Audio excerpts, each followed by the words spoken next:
Total जो है 10 question को सॉल्व करने वाले हैं। 10 क्वेश्चन को सॉल्व करने वाले हैं। अगर आप लोग जो पिछला सेट नहीं देखे हैं तो आप लोग उसको जा करके ज़रूर देख लीजिए, क्योंकि सभी क्वेश्चन इंपॉर्टेंट है।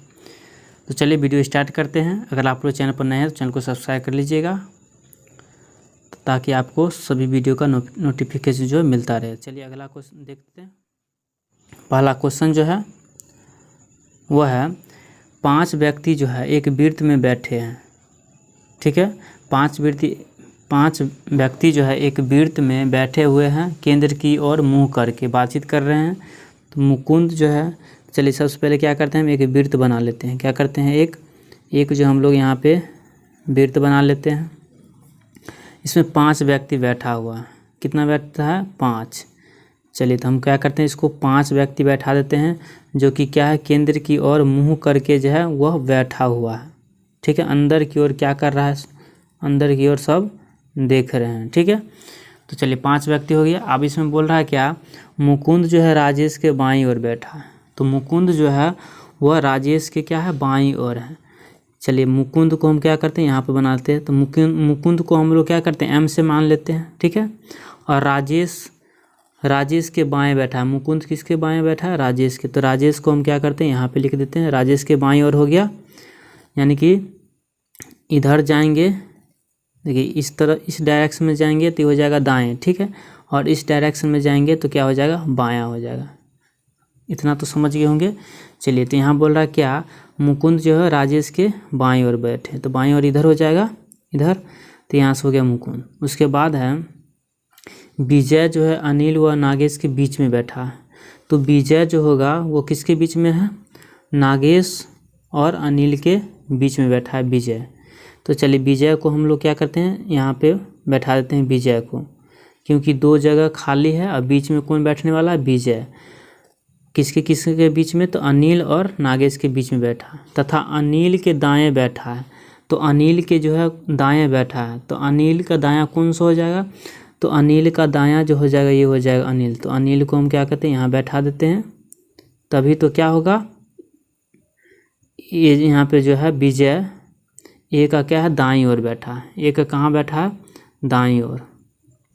ठीक है, तो यहाँ करते हैं हम अनिल बना दिए। ठीक है, अब एक जगह बच गया, तो यहाँ पर कौन बैठेगा, तो यहाँ बैठेगा नागेश। तो नागेश को हम लोग क्या करते हैं, एन से लिख देते हैं, नागेश। अब हमें यहाँ से क्वेश्चन पूछा है क्या, नागेश के ठीक दाएं कौन बैठा है। तो नागेश के ठीक दाएं जो है, नागेश के ठीक दाएं कौन सा, दायां जो है इस डायरेक्शन में होता है, इस डायरेक्शन में। चलिए कलर चेंज कर लेते हैं। तो दायां जो होगा, दायां इस डायरेक्शन में होगा। ठीक है, इस डायरेक्शन में। तो नागेश के क्या कर रहा है, नागेश के ठीक दाएं जो है कौन बैठा है, तो मुकुंद बैठा है। कौन बैठा है, मुकुंद। तो मुकुंद जो हमें किस ऑप्शन में दे रखा है, तो मुकुंद जो हमें ऑप्शन डी में दे रखा है। क्या हो जाएगा, ऑप्शन डी, यानी कि मुकुंद। तो इसका सही उत्तर क्या हो जाएगा, मुकुंद इसका सही उत्तर हो जाएगा। आशा करता हूँ कि आप लोग ये समझ गए होंगे। चलिए अगला क्वेश्चन देखते हैं, क्वेश्चन नंबर 2। क्वेश्चन नंबर 2 क्या कहता है, दिए गए श्रृंखला में प्रश्नवाचक चिन्ह के स्थान पर जो है वो कौन सी संख्या आएगी। तो हमें इसको क्या करना है, बताना है कि अगली संख्या जो क्या आने वाली है। तो चलिए क्या करते हैं, हम लोग इसको सॉल्व करते हैं। तो चलिए हम लोग देख रहे हैं क्या, 2 से जो है 3 कैसे बना, फिर 3 से 6 कैसे बना, 6 से 11, 11 से फिर यहाँ प्रश्नवाचक चिन्ह के स्थान पर क्या आएगा, उसके बाद फिर यहाँ पे 27 किस तरह से आएगा। ठीक है, तो चलिए क्या करते हैं, इसको सॉल्व करते हैं। सबसे पहले क्या करते हैं, हम अंतर निकालते हैं। तो यहाँ से हम लोग देख रहे हैं क्या, 2 में अगर 1 को प्लस करते हैं, क्या करते हैं, प्लस का 1 करते हैं तो कितना हो जाएगा, 3 हो जाएगा। फिर यहाँ पे क्या है, 3 में कितना जोड़ेंगे तो 6 हो जाएगा। तो हम क्या करते हैं, इसमें प्लस का 3 जोड़ेंगे तो क्या हो जाएगा, 6 हो जाएगा। 3 जोड़ दिए। फिर 6 में हम लोग क्या जोड़ेंगे तो 11 हो जाएगा। तो यहाँ पे 5 जोड़ेंगे तो क्या हो जाता है, 11। तो हमें यहाँ से पता चल रहा है क्या, 1 3 5। इसका मतलब क्या, विषम संख्या को हम लोग क्या कर रहे हैं, ऐड कर रहे हैं। क्या कर रहे हैं, विषम संख्या को। तो अगला विषम संख्या क्या हो जाएगा, तो अगला विषम संख्या हो जाएगा 7। क्या हो जाएगा, 7। तो 11 में 7 जोड़ेंगे तो कितना होना चाहिए, 18। कितना हो जाएगा, 18। ठीक है, और 18 हमें ऑप्शन में दे भी रखा है। तो चलिए अगला यहाँ हो गया कितना, 7 जोड़े तो 18। अब फिर अगला देखते हैं जोड़ के, इसमें 18 में अगर हम क्या करते हैं, 9 जोड़ते हैं। क्या करेंगे, 18 में अगर हम लोग 9 जोड़ेंगे तो कितना होना चाहिए, 27 होना चाहिए। तो देखिए जोड़ के 9 8 17, यानी कि 27। तो 27 भी आ रहा है हमें यहाँ पे। तो इसका मतलब प्रश्नवाचक चिन्ह के स्थान पे कितना आएगा, तो 18 आएगा। क्या आएगा, 18। तो 18 जो हमें किस ऑप्शन में दिया है, तो 18 जो हमें ऑप्शन नंबर सी में दे रखा है। किस में दिया है, ऑप्शन सी में। तो ऑप्शन सी जो हमारा सही उत्तर हो जाएगा। तो आशा करता हूँ कि आप लोग ये समझ गए होंगे। आप लोग वीडियो अच्छा लग रहा है तो एक लाइक, और चैनल पर नए हैं चैनल को सब्सक्राइब जरूर कर दीजिएगा। चलिए अगला क्वेश्चन देखते हैं। Question number 3 blood relation question है, बहुत ही इंपॉर्टेंट, एग्जाम में बार बार पूछा जाता है। तो क्वेश्चन नंबर 3 जो है, ए जो है वो सी का पिता है। ए है किसका पिता है, सी का पिता है, जिसका पुत्र जो है वो डी है, ठीक है। और ई एफ की माता है, जिसका भाई डी है। तो ए का ई से क्या संबंध, ये हमें क्या करना, बताना। तो चलिए क्या करते हैं, हम लोग इसको सॉल्व करते हैं। तो चलिए क्या कहते हैं, ए जो है ई का क्या है, पिता है। तो हम क्या करते हैं, यहाँ पे सॉल्व करते हैं। ये हो जाएगा ए, ठीक है। ए जो है किसका पिता है, सी का पिता है। किसका पिता है, सी का पिता है। तो यहाँ पे हम लोग क्या करते हैं, सी को लिख देते हैं, ठीक है, सी लिख दिए। अब यहाँ से ए किसका पिता है, तो सी का पिता है। तो हम लोग यहाँ पे लिख देते हैं ऐसे डायरेक्शन में, यानी कि सी का पिता हो जाएगा ए, ठीक है। और सी जो है पुत्र हो जाएगा ए का। फिर यहाँ बोल रहा है क्या, जिसका पुत्र डी है। तो जिसका शब्द किसके लिए आया है, तो सी के लिए आया है। तो जिसका पुत्र कौन है, डी, यानी कि सी का पुत्र कौन है, डी है, ठीक है। चलिए अगला आगे जो है ई जो है एफ की माता है। चलिए क्या करते हैं हम लोग, ई जो है वो एफ की माता, हम ई को इधर बनाते हैं। ई जो है वो किसकी माता है, एफ की माता है। तो चलिए यहाँ पे लिखते हैं एफ की माता है। ये किसकी माता है, एफ की माता है, जिसका भाई डी है, यानी कि एफ का जो भाई है वह डी है। तो एफ का भाई कौन है, ये हो जाएगा डी, एफ का भाई है। क्या है, एफ का भाई, ठीक है। और ये हो जाएगा इसकी माता, यानी कि माता को यहाँ पे महिला को माइनस से दर्शाते हैं, पुरुष को क्या करते हैं हम लोग, प्लस से दर्शाते हैं, ठीक है। इसका भाई ये भी पुरुष है, तो ये भी प्लस हो जाएगा डी। चलिए अब हम लोग को यहाँ क्वेश्चन क्या कह रहा था, ए का ई से क्या संबंध है। तो हमें बोला ए का ई से, यानी कि ई से किस तरह संबंध है। ई से जो है, ई का कौन लगेगा है, तो ई से हमें क्या करना है, ई से ए का संबंध बताना है। तो ई का कौन लगेगा, तो ई का क्या लगेगा, ससुर। क्या हो जाएगा, ई का हो जाएगा ससुर, ससुर हो जाएगा।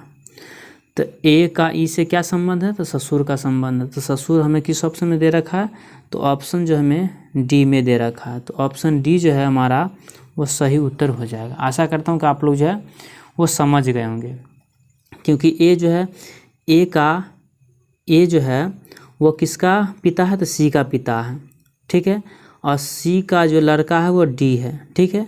और डी, और यहाँ पे फिर देख रहे हैं ई जो है, ई ये एफ की माता है। क्या है, एफ की माता है। और एफ और डी क्या है, भाई बहन है, ठीक है। तो इसका ये कौन हो जाएगा, ए और ई क्या हो जाएगा, तो ई का जो हो जाएगा ए वो ससुर हो जाएगा। तो ससुर इसका सही उत्तर हो जाएगा। चलिए अगला क्वेश्चन देखते हैं, क्वेश्चन नंबर 4। आशा करता हूँ कि आप लोग समझ गए होंगे। चलिए अगला क्वेश्चन है, क्वेश्चन नंबर 4 जो है वह रैंकिंग का क्वेश्चन है, एग्जाम में पूछा जाता है बार बार। तो क्वेश्चन है, राम का स्थान जो है एक कक्षा में ऊपर से 7वां और नीचे से 28वां है। तो कक्षा में कितने विद्यार्थी हैं, हमें बताना है कि कक्षा में कुल कितने विद्यार्थी हैं। तो राम का स्थान जो है ऊपर से कितना है, 7वां है। तो चलिए ऊपर से हम क्या करते हैं, 7वां बना देते हैं। और नीचे से क्या है, यहाँ से लिखते हैं नीचे। तो नीचे से जो है इसका स्थान कितना है, 28वां है। कितना, 28वां है। अब हम लोग यहाँ पे देख रहे हैं कि ऐसा एक बिंदु यहाँ पे है जिस पे दोनों आकर क्या है, मिल रहा है। तो ऊपर से इसका स्थान कितना है, 7वां, नीचे से 28वां। और इन दोनों का अब हम क्या करेंगे, जोड़ देंगे। क्या करेंगे, जोड़ेंगे। तो चलिए कितना है, 28 और प्लस का 7, ठीक है। इन दोनों को जोड़ देंगे। अब माइनस का क्या करेंगे, 1 कर देंगे। 1 इसलिए माइनस करेंगे क्योंकि यहाँ पे जो ये बिंदु है, ये पॉइंट 2 बार काउंट हो रहा है, क्योंकि ऊपर से 7 आया वो भी पॉइंट काउंट हो गया, और नीचे से 28वां नंबर का आया वो भी काउंट हो गया। इसलिए हम क्या करते हैं, माइनस का 1 करते हैं। तो 28 और 7 को जोड़ेंगे तो कितना हो जाएगा यहाँ से हमारा, तो यहाँ से हमारा हो जाएगा कितना 35 हो जाएगा, कितना हो जाएगा 35, और 35 में से क्या करेंगे 1 को माइनस कर देंगे तो कितना हो जाएगा यहाँ से, ये हो जाएगा 34। तो 34 जो हमें किस ऑप्शन में दे रखा है, तो ऑप्शन जो हमें ए में दे रखा है, तो ऑप्शन ए जो है वो हमारा सही उत्तर हो जाएगा। तो आशा करता हूँ कि आप लोग जो है समझ गए होंगे, क्योंकि ये क्वेश्चन रैंकिंग का है। चलिए अगला क्वेश्चन देखते हैं, क्वेश्चन नंबर 5। क्वेश्चन नंबर 5 क्या कहता है, ये कथन निष्कर्ष का क्वेश्चन है जो एग्जाम में पूछा जाता है बार बार।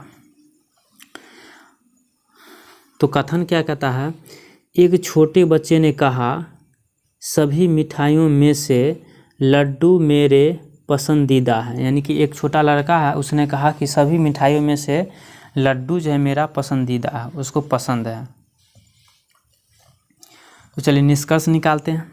निष्कर्ष क्या कहता है, पहला निष्कर्ष, उसे अन्य कोई मिठाई पसंद नहीं है। तो ऐसा तो इसमें नहीं कहा गया है, इसका मतलब पहला कथन क्या है, गलत है। ठीक है, गलत है।